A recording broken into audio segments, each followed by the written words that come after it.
Good morning friends. I hope आप सब अच्छे होंगे। आपका स्वागत है आपके अपने YouTube channel current affairs for exam में। चलिए आज दिनांक 11/8/2024 की प्रश्नावली शुरू करते हैं।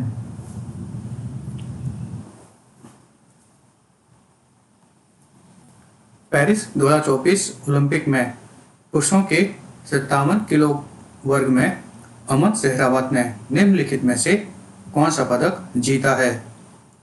स्वर्ण, रजत, कांस्य, उपरोक्त में से कोई भी नहीं।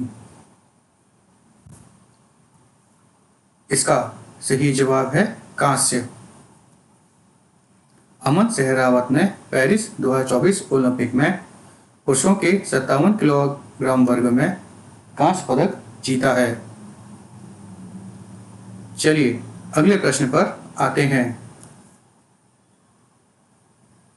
हाल ही में निम्नलिखित में से किस राज्य ने रामनगर जिले का नाम बदलने का निर्णय लिया है?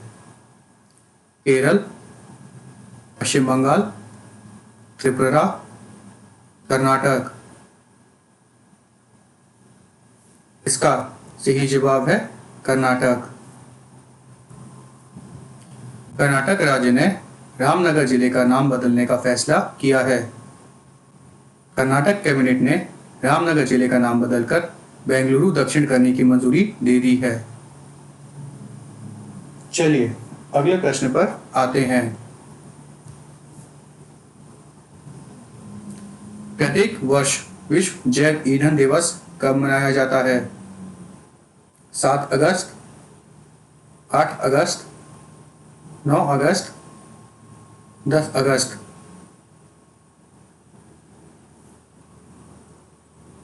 इसका सही जवाब है 10 अगस्त। विश्व जैव ईंधन दिवस हर साल 10 अगस्त को मनाया जाता है।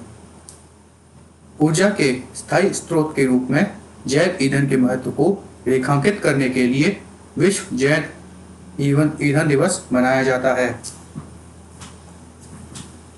इसका उद्देश्य टिकाऊ ऊर्जा विकल्पों के रूप में गैर जीवाश्म ईंधन के बारे में जागरूकता बढ़ाना है। जैव ईंधन पौधों के बायोमास या जानवरों के अपशिष्ट से प्राप्त ईंधन है। यह दिन 9 अगस्त 1993 को German engineer sir Rolf Diesel द्वारा मूंगफली के तेल पर एक इंजन के सफल संचालन की याद में भी मनाया जाता है। चलिए अगले प्रश्न पर आते हैं। हाल ही में निम्नलिखित में से किस देश ने अयोध्या के रामलला पर पहला डाक टिकट जारी किया है? Cambodia, Malaysia, Laos, Indonesia. इसका सही जवाब है लाओस। हाल ही में लाओस ने अयोध्या के रामलला पर पहला डाक टिकट जारी किया है। एक डाक टिकट पर अयोध्या से रामलला की मूर्ति को दर्शाया गया था और दूसरे को लुआंग प्रवांग से भगवान बुद्ध की स्मृति में जारी किया गया था। लुआंग प्रवांग लाओस की प्राचीन राजधानी है। लाओ अब मुख्य रूप से एक बौद्ध देश है। चलिए अगले प्रश्न पर आते हैं। रोहन बोपाना निम्नलिखित में से कौन सा खेल खेलते हैं? Tennis, cricket, golf, football. इसका सही जवाब है टेनिस। रोहन बोपाना टेनिस खेलते हैं।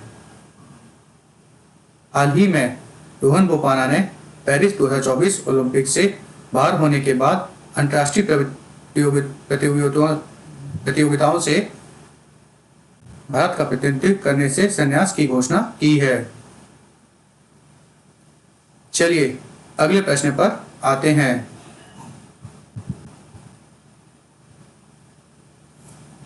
भारत अपना पहला बहुराष्ट्रीय हवाई अभ्यास तरंग शक्ति 2024 निम्नलिखित में से किस राज्य में आयोजित करेगा?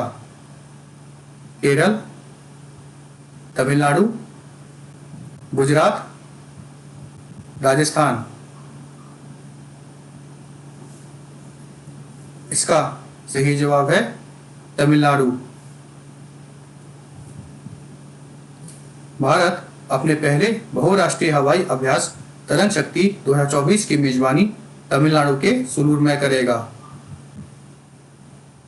चलिए अगले प्रश्न पर आते हैं। हाल ही में जुलाई 2024 में जीएसटी संग्रह में कितने प्रतिशत की वृद्धि हुई है?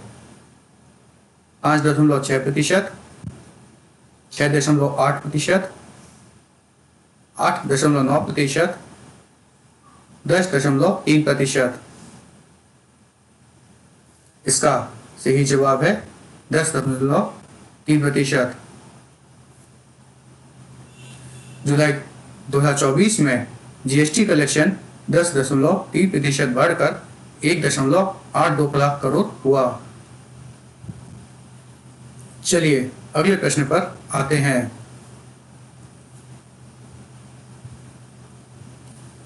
निम्नलिखित में से किस राज्य ने हाल ही में जेल और वन रक्षकों राज्य पुलिस की भर्ती में अग्निवीरों के लिए आरक्षण की घोषणा की है? केरल, राजस्थान, तेलंगाना, मिजोरम। इसका सही जवाब है राजस्थान। राजस्थान राज्य ने हाल ही में जेल और वन रक्षकों राज्य पुलिस की भर्ती में अग्निवीरों के लिए आरक्षण की घोषणा की है। चलिए अगले प्रश्न पर आते हैं। निम्नलिखित में से किस राज्य में गोहम विमूल्य बीज योजन योजना हाल ही में शुरू की गई है? गोवा, केरल, कर्नाटक, तेलंगाना।